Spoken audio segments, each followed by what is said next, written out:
સ્વામિનારાયણ સાક્ષાત્ અક્ષર પુરુષોત્તમ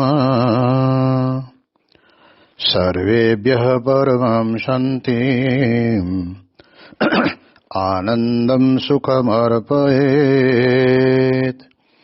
શ્રી સ્વામિનારાયણ ભગવાનની જય.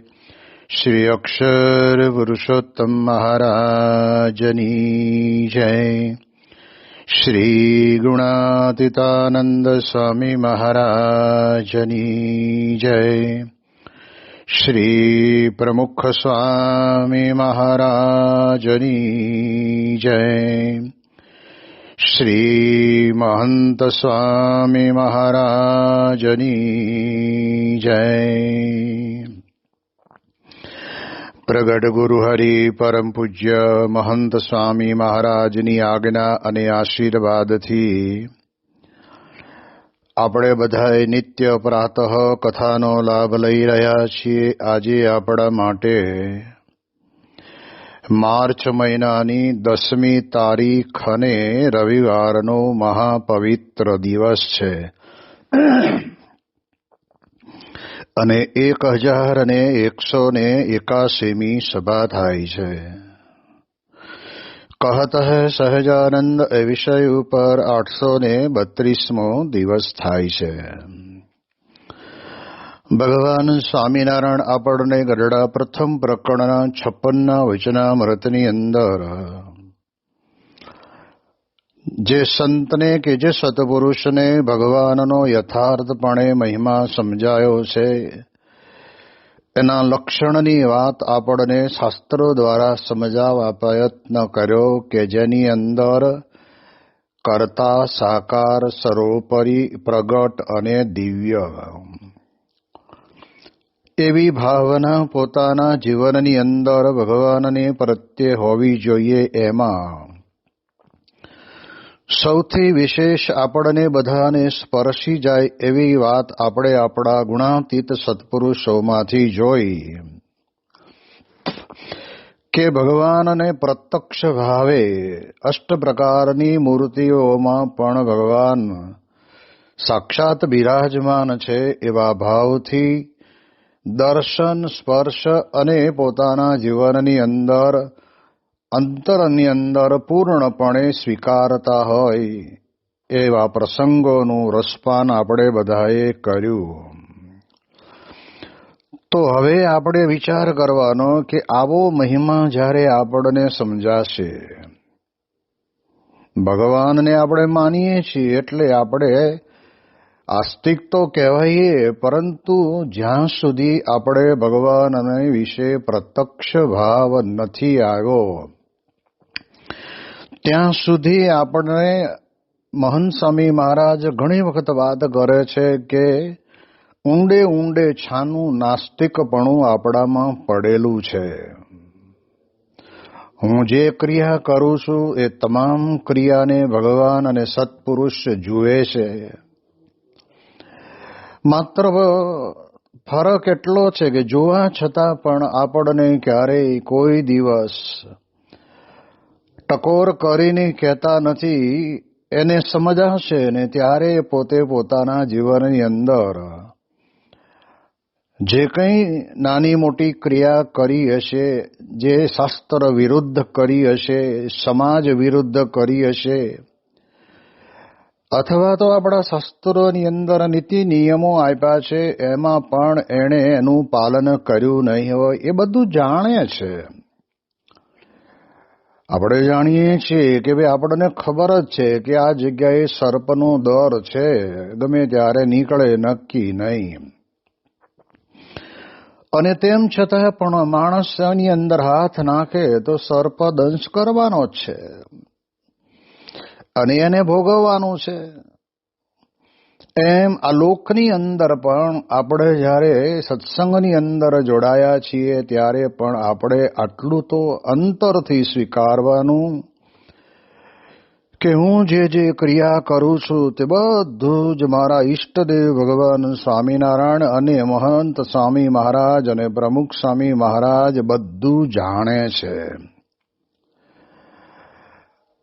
અને શાસ્ત્રના શબ્દો પણ આપણામાં પડેલા હોય છે, પણ ઘણી વખત અંતરની અંદર પડેલી વિષય વાસનાના એ વમળો જ્યારે આવીને ઉભા રહે છે ત્યારે એના કારણે કરીને લેવાઈ જતા વાર લાગતી નથી. એટલે એટલા માટે થઈને બહુ મહત્વની બાબત ભગવાનના સ્વરૂપનું જે સમજવું ને ભગવાનનો મહિમા સમજવો એ અતિ મોટી વાત છે. અને જેને ભગવાનનો આવો મહિમા સમજાણો એના અંતરની અંદર પછી એને કામ ક્રોધાદિક દોષને જીતવા માટે થઈને પણ લેશ માત્ર પ્રયત્ન કરવો પડે નહીં, કહેતા લાંબો પ્રયત્ન કરવો ના પડે. એટલે એટલા માટે થઈને મહારાજ આપણને અહીંયા આગળ સમજાવે છે કે ભગવાનનો મહિમા યથાર્થ પડે. આપણે જાણીએ છીએ કે રાજ્ય સરકારને ત્યાં આગળ બધા જ કર્મચારીઓ રાજ્ય સરકારના જ કહેવાય, તલાટી કમ મંત્રીથી માંડીને. આપણે જાણીએ એ પ્રમાણે મામલતદાર હોય, પછી ટીડીઓ હોય, ડીડીઓ હોય, કલેક્ટર હોય, અને એનાથી ઉપર સચિવાલયની અંદર સચિવો હોય અલગ અલગ વિભાગની, અને બધા જ ભારત સરકારના જ કર્મચારીઓ છે. પણ છતાંય જેનાથી જે કામ થતું હોય એ જ કામ થાય, બાકી બીજાથી થાય નહીં. એમ આપણે ભગવાનનો મહિમા એમ સમજવાનો છે કે આ અંતરની અંદર આપણા જે દોષ પડ્યા છે ને એને ટાળવા માટે બીજો કોઈ સાધન નથી. નિષ્કુળાનંદ સ્વામી એક પદની અંદર લખ્યું છે, મારા ખ્યાલ મુજબ દેવાનંદ સ્વામીનું પદ છે, અને એમાં લખે છે કે અતિ મોટા પુરુષને આશરે રે બળે પૂર્વ જન્મના પાપ, અંત કાળે સગું નહીં કોઈનું રે. અતિ મોટા પુરુષ, આ શબ્દ યોગીજી મહારાજ કહેતા કે કેમ વાપરવો પડ્યો, મોટા પુરુષ કે તો શું વાંધો છે, પણ એનાથી પર અતિ મોટા પુરુષ એટલે સંપૂર્ણપણે બ્રહ્મ સ્વરૂપપણે વર્તતા હોય. અને આ જેમ આપણે અત્યાર સુધી પરબ્રહ્મ પુરુષોત્તમ નારાયણના મહિમાનો આપણી ગતિમતી પ્રમાણે આપણે એનું જેને કહેવાય ને કે મનન ચિંતન અને રજૂઆત કરી, એ પ્રમાણે ભગવાનના સ્વરૂપનો મહિમા સમજવો પડે. તલાટી હોય એને ત્યાં આગળ કોઈ ખેડૂત આવે તો સલામ ભરે, સાહેબ હાથ બારનો ઉતારો કાઢવાનો છે, બેસો, હમણાં માણસ આવે એટલે કાઢી આપશે, માણસ આવે એટલે કાઢી આપે, પૈસા ચૂકવી જ વળી પાછી સલામ બારે, સાહેબ તમારો આભાર. પણ એનો એ તલાટી જયારે મામલતદારની ઓફિસમાં જાય ત્યારે એ સલામ મારે. આપણે સમજવાનું છે એમાંથી જ. રાજ્ય સરકારના જ કર્મચારીઓ છે. મામલતદાર જયારે ડીડીઓ પાસે જાય ત્યારે સલામ મારે, કલેક્ટર સાહેબ પાસે જાય ત્યારે સલામ મારે, અને રેવન્યુ વિભાગના સચિવ જે કોઈ હોય એની પાસે જાય ત્યારે સલામ મારે. ખબર છે કે અમારા કરતા મોટા છે, જે કામ અમે ન કરી શકીએ એ કામ અહીંથી થાય. એમ ભગવાનના સ્વરૂપનો મહિમા છે ને એનાથી જે કામ થાય એવું બીજા કોઈથી કામ થાય નહીં. પણ આપણને મળ્યા છે, અત્યારે હયાત છે, મારી નજર સમક્ષ ભગવાન મને દેખાય છે, અને જો હું મારા પરિવારમાં મારા ભાઈઓ સાથે કે પછી મારા સમાજમાં સમાજની સાથે કે સત્સંગની અંદર સંતો સાથે, હરિભક્તો સાથે, સત્પુરુષ સાથે કંઈક ખોટું કરી અને હું આગળ આવવાનો પ્રયત્ન કરીશ ને તો એ મારું આ કર્તવ્ય છે, એને ભગવાનને સંત જોવે છે. એવું જ્યારે આપણને દેખાય, એવું મનાય, ત્યારે ખરેખરો ભગવાનનો જેમ છે તેમ મહિમા સમજ્યા કહેવાય.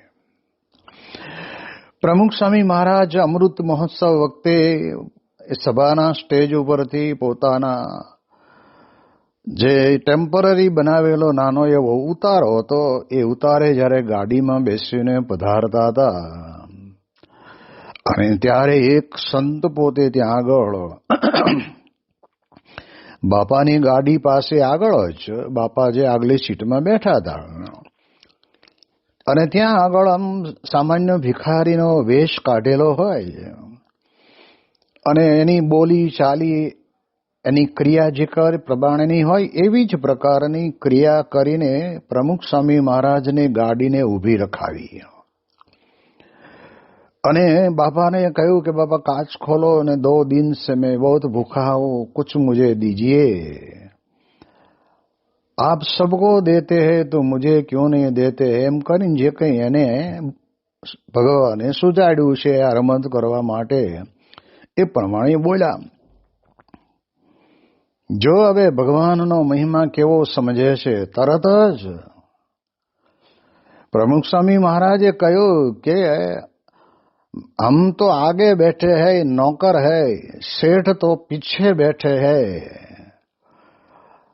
અને ભગવાન હરિકૃષ્ણ મહારાજ પાછળ સેવક સંતના હાથની અંદર બિરાજમાન હતા. આટલી એક નાની એવી ગમ્મતની અંદર પણ ભગવાનનો કેટલો જબરજસ્ત મહિમા. નહીતર ગમત ગમતમાં કહી દેને જા બચ્ચા, જો ચાહે વો મિલ જાયેગા. આ તો ગમત જ કરવાની હતી ને, પણ ગમતની અંદર પણ કેવો ભાવ. ભગવાન સ્વયં પોતે માલિક તો પીછે બેઠે, શેઠ તો પીછે બેઠે, મેં તો સેવક હું. આટલું બધું ઐશ્વર્ય પોતાની પાસે હોવા છતાં પણ એ કાયમને માટે, અરે પુરુષોત્તમ નારાયણના દાસ અને સેવક તો સ્વાભાવિક રીતે હોય જ, પણ સત્સંગ સમુદાયના સેવક છે. દાસના દાસ બનીને રહ્યા છે એવા હજારો પ્રસંગોને આપણે જાણ્યા છે. એ જ અમૃત મહોત્સવની અંદર પ્રમુખ સ્વામીજી મહારાજ પોતે ખુલ્લા મેદાનની અંદર સવારના પહોરમાં હરિભક્તો બહુ મોટી વિશાળ સંખ્યામાં આવ્યા હોય એટલે ત્યાં બધાને પૂજા દર્શનનો લાભ મળે, એટલે એ જગ્યા ઉપર બાપા ગાડીની અંદર બેસીને આવતા હતા.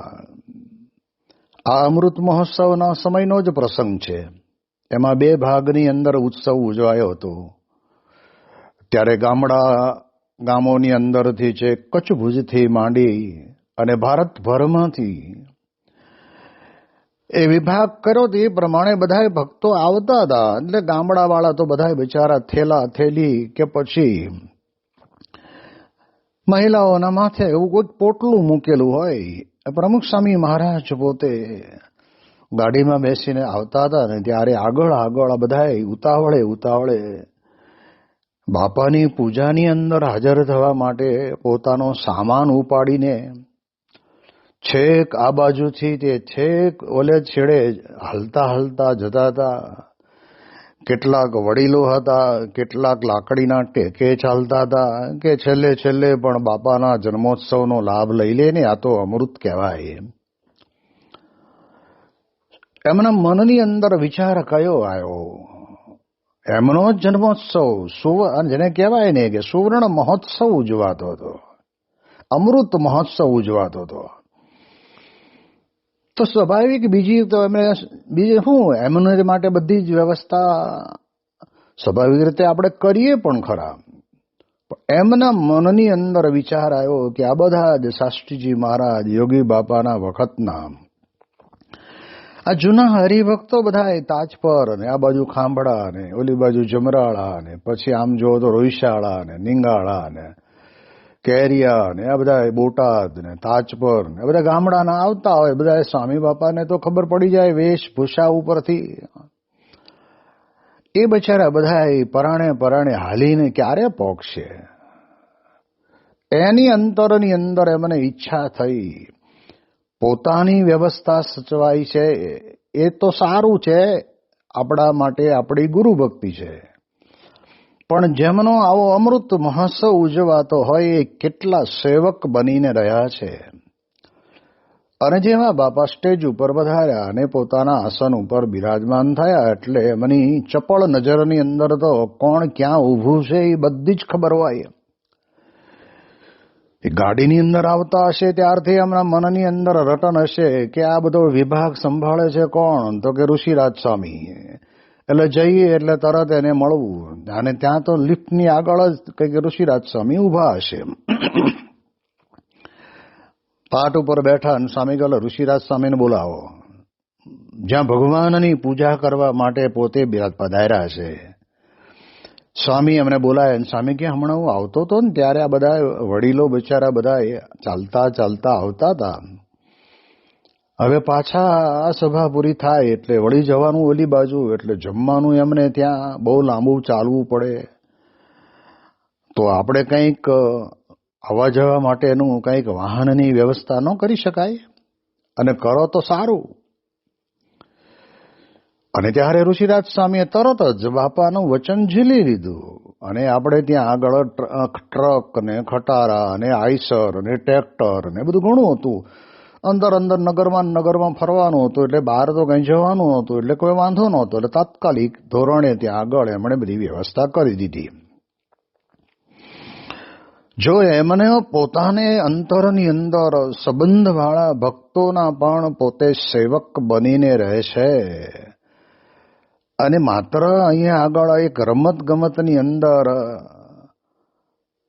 પોતે એમ બોલે કે શેઠ માલિક તો પાછળ બેઠા છે, હું તો નોકર છું, એ જે બોલવું ને એ એમને બોલાતું નથી.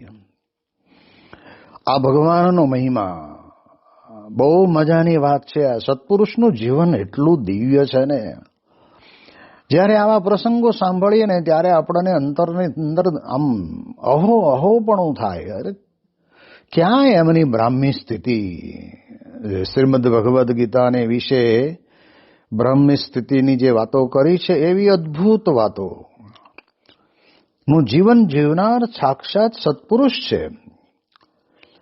ત્યારે એ પ્રમુખ સ્વામી મહારાજ પોતે એટલી ઊંચી સ્થિતિએ હોવા છતાં પણ આટલા નાના હરિભક્તોની પણ એમણે કે સેવક ભાવે ચિંતા કરી. ગાંધીનગરની અંદર જ્યારે આપણે જાણીએ છીએ કે યોગી શતાબ્દી મહોત્સવ ઉજવાતો હતો, અને એના શરૂઆતના દિવસોની અંદર ગોરધન કાકાને ત્યાં ઉતારો હતો, ત્યાં બાપા રહેતા હતા, અને બાકીનું કામ બધું અક્ષરધામનું છેલ્લા દિવસોની અંદર ફૂલ સ્પીડની અંદર ચાલતું હતું. જે વર્ષે પૂરું ન થાય એ થોડા દિવસોમાં પૂરું કરવાની બાપાએ આજ્ઞા કરેલી.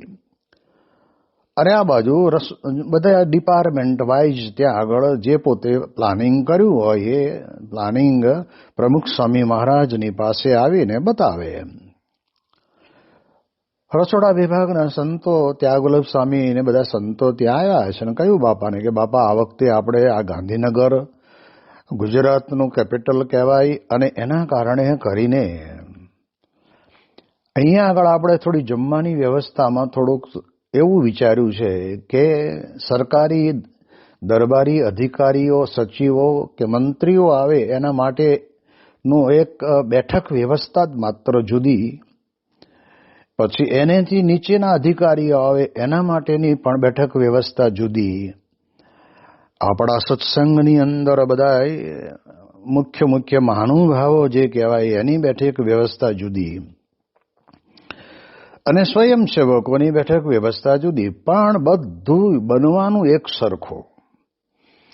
મોસ્ટ વીઆઈપીની અંદર દાળ ભાત શાક રોટલી ફરસાણ, પછી કઠોળ, પછી પાપડ, પછી જેને કહેવાય કે મિષ્ટાન જે મળવાનું હોય એનું એ જ બધું જ આપણા આ યોગી શતાબ્દી મહોત્સવની અંદર જે 17,000 જેટલા સ્વયંસેવકો આવ્યા છે એ સ્વયંસેવકો માટે પણ આ જ જમવાનું. એટલે મારા જેવાને તો તરત જ એમ થાય કે વાહ બહુ સરસ, ચાલો કોઈ પ્રશ્ન હવે ઊભો નહીં થાય. કારણ કે આમાં આપણે બધાએ શું છે કે ખાવા પીવાની બાબતની અંદર જ આપણી સ્થિતિ કેવી છે એ દેખાઈ આવે. એકને મળે ને એકને ન મળે તો મનમાં એમ થાય કે આ બધું અહીંયા તો હવે પૈસાદારનું ને ગરીબનું કોઈનું હાલતું નથી. જે પૈસાદાર હોય એનું હાલે, એમ મનની અંદર વમળો શરૂ થઈ જાય. પ્રમુખ સ્વામી મહારાજે કીધું કે બરાબર છે, તમે જે વિચાર્યું છે ખોટું નથી, સારું છે, પણ આદિવાસી ભાઈઓ માટે 7,000 સ્વયંસેવકો આવ્યા છે, એનું શું કર્યું? એ તો સ્વયંસેવકમાં જ આવી જાય, તો એને પણ સ્વયંસેવકની જેમ જ મળવાનું છે. વીઆઈપી ને મળે એમ જ એવું મળવાનું છે. કારણ કે રોજ 150 મણ લોટની રોટલી બનતી હતી. આ એક આંકડો સાંભળીને પણ આપણે તો, અને એક પણ રોટલી મશીનની અંદર બની નથી. તમામ રોટલી મહિલા મંડળે પોતે સવારના પહોરમાં વહેલા 4 વાગે તૈયાર થઈ અને એક ચૂલા પર 3 મહિલાઓ બેસે અને 150 મણ લોટની રોટલી એમ હસતા મોઢે સવારે બાપાની પૂજા શરૂ થતા પહેલા તો કરી નાખી હોય. ઘી ચોપડી સરસ મજાની ગરમ ગરમ રહે એમ પવાલીમાં ગોઠવી અને તૈયાર કરી દીધું હોય. એટલે રોટલીનો કોઈ પ્રશ્ન નહોતો. મિષ્ટાન બધા માટે એક સરખું હતું, માત્ર બેઠક વ્યવસ્થા અલગ અલગ. એટલે શું થાય કે એ જે પ્રકારની વ્યક્તિ હોય એને એ પ્રકારે એનું બેસવાનું સચવાઈ જાય. ફરી વળી પાછું બાપાએ પૂછ્યું પણ કે સ્વયંસેવકોને, કે બાપા એ આમાં જ જમવાના? અને ત્યારે પ્રમુખ સ્વામી મહારાજ પોતે દાસ ભાવે વર્તે છે ને એની અહીંયા ખબર પડે. યોગી શતાબ્દી મહોત્સવની અંદર યોગી બાપા બધાને જમાડતા હતા, એ એમના મનમાં તો ક્લિયર હતું જ. પણ સ્વામી એવું બોલ્યા, સ્વામી કે એ આદિવાસી વિસ્તારવાળાને તમારી રસોઈ છે ને એ રસોઈમાં દાળમાં અને શાકમાં તમે આંબલી અને ગોળ નાખેલો હોય એટલે આદિવાસી ભાઈઓને એ સહેજ પણ ભાવે નહીં. એ લોકોના ખોરાકની અંદર એને મીઠું અને મરચું બે જ વધારે મહત્વનું હોય, એટલે તીખું જોઈએ. હવે 7,000 માણસ માટે આવું ક્યાં જુદું કરવું? અને ત્યારે પ્રમુખ સ્વામી મહારાજે એમ નજર કરી, સંતો તો બધાય બાપાના વચનની અંદર બરાબર ઝૂકી ગયેલા હતા. એટલે કે બાપા આપણે એવું કહીએ કે રસોઈ એમના માટેની એ પ્રમાણેની જુદી જ બનાવીએ અને પછી ટ્રાન્સપોર્ટ દ્વારા એ લોકોને જ્યાં આગળ ઉતારો આપવામાં આવ્યો છે સ્વયંસેવક તરીકેનો, ત્યાં જ 7,000 આદિવાસી ભાઈઓને ત્યાં જમાડવાનું ગોઠવી દઈએ. અને ત્યારે બાપાના અંતરમાં આનંદ થયો. મોટા મોટાને તો તમે જમાડો બરાબર છે, પણ આખા નગરને સ્વચ્છ રાખવા માટે રાત આખી જાગી કેટલા સંડાસ બાથરૂમ બનાવેલા હતા એ યોગી શતાબ્દી મહોત્સવના યોગીનગરમાં, અને બધાની ઓપન ખુલ્લી ગટરો હતી. કેટલું 1.5 લાખ માણસ ત્યાં આવે એટલે દરેક વ્યક્તિ કંઈક ને કંઈક તો ત્યાં કંઈક ખાતા જ હોય. નાળિયેર પીતા હોય કે પછી આઈસ્ક્રીમ ખાતા હોય કે પછી ભેળ ખાધી હોય તો કાગળિયું બધું રસ્તામાં જ નાખીને જવાનું હોય. કચરા પેટીમાં નાખવાની તો આપણી પ્રકૃતિ જ બહુ ઓછી. હવે આ બધા સ્વયંસેવકો રાત્રે જાગીને ચોખ્ખું કરી નાખે. પ્રમુખ સ્વામી મહારાજને મન એમ નહોતું કે મારું નગર ચોખ્ખું રાખે છે ને એટલે આપણે એની વ્યવસ્થા કરવી જોઈએ, એમ નહીં. પણ એ લોકોની પ્રકૃતિ પ્રમાણે જ્યારે આપણે કરીએ ત્યારે આપણને આમાં છે ને દાસ ભાવ દેખાય. ઘરમાં 2 દીકરા હોય, એક દીકરાને તીખું ભાવતું હોય, એક દીકરાને મોળું ભાવતું હોય, અને ત્યારે એની માતા એને પ્રેમથી બંને જણા માટે તીખું ને મોળું બનાવે. અને એમ ન થાય કે મારે રોજ આ કરવાનું, મારા દીકરા છે ને અને દીકરાને ભાવે આ જમાડું, એ જ જમાડ્યા ગયા ભાઈ. બાકી ભાવતું ન હોય જમવા આપો તો કરવાનું શું? ઘણા બધા નાના નાના ઉત્સવોની અંદર તો કેવું થાય કે કાઠિયાવાડના સ્વયંસેવકો આવ્યા હોય તો એને ઘણી વખત છાશ ન મળે ને તો એમ થાય કે સ્વામી હાલો અમે જઈ આવે. એ પ્રાદેશિક ખાવાની પદ્ધતિ છે. છાશ હોય તો એને પચે. તો પ્રમુખ સ્વામી મહારાજને ખબર પડે ને તો સ્વામી કે એની વ્યવસ્થા કરો. આ દાસ ભાવ ભગવાનનો મહિમા સમજે છે અને આ સ્વયંસેવકોમાં પણ ભગવાનનો મહિમા કેવો સમજાતા. ત્યારે અમૃત મહોત્સવ વખતે બાપા પૂજા પછી આશીર્વાદ માક્ષર સુધી આઠમને દિવસે આપતા હતા ને ત્યારે સ્વામી કે તમને બધાને દૂર દૂરથી આવ્યા છો અને મનમાં એમ થતું હશે કે આજે એમનો જન્મદિવસ છે તો આપણે બાપાને કંઈક મળીએ, આપણે લાવ્યા હોઈએ ભેટ સોગાદ આપણે બાપાને અર્પણ કરીએ. તમને એમ થતું હશે પણ ત્યાં તો બાપાના એ બોલવાના વાક્ય ઉપર ડૂમો ભરાઈ આવ્યો. થોડી વાર તો સ્તંભી ગયા. મને પણ એમ થાય છે કે તમને બધાને હું મળું. એ જે શબ્દ બોલાયા ને એ અંતરના શબ્દો હતા, દેખાવ નહોતો. હવે પછીના સમયની અંદર લોકો લોકજગતની અંદર કોકને વાહ વાહ કરાવવા માટે આવું બોલે, દેખાવ છે ભાઈ. અંતરના શબ્દ તો જુદા હોય.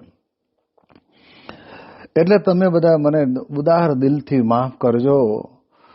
આપણે દૂર બેઠા નજીક બેઠા આપણે કંઈ એવું છે નહીં. આપણે બધા નજીક જ છીએ, ભગવાન અને સંતને નજીક છીએ. આવી તમારા બધાના જીવનની અંદર નિષ્ઠા છે. એ પ્રમાણે બાપા પોતે ગળગળા થઈ ગયા. આ દાસ ભાવ આપણને વિશ્વ આખું ભગવાનમય છે એમ જાણે સમજે. ભૂકંપ વખતે ભુજની અંદર જ્યારે ફૂડ પેકેટ તૈયાર થતા હતા ને ત્યારે તે વખતે બાપા અટલાદરામાં આરતી દર્શન કરવા જતા હશે. ત્યાં ખબર પડી કે અહીં ફૂડ પેકેટ તૈયાર થાય છે. એટલે પૂછ્યું શું છે કે બુંદીના ગાંઠિયા. અને ત્યારે સ્વામી ધીરે રહીને બોલ્યા, સ્વામી કે આ કચ્છમાં જવાના છે એટલે એ લોકોને તીખું થોડુંક વધારે સાથે હોય ને તો એ ગળે ઉતરે.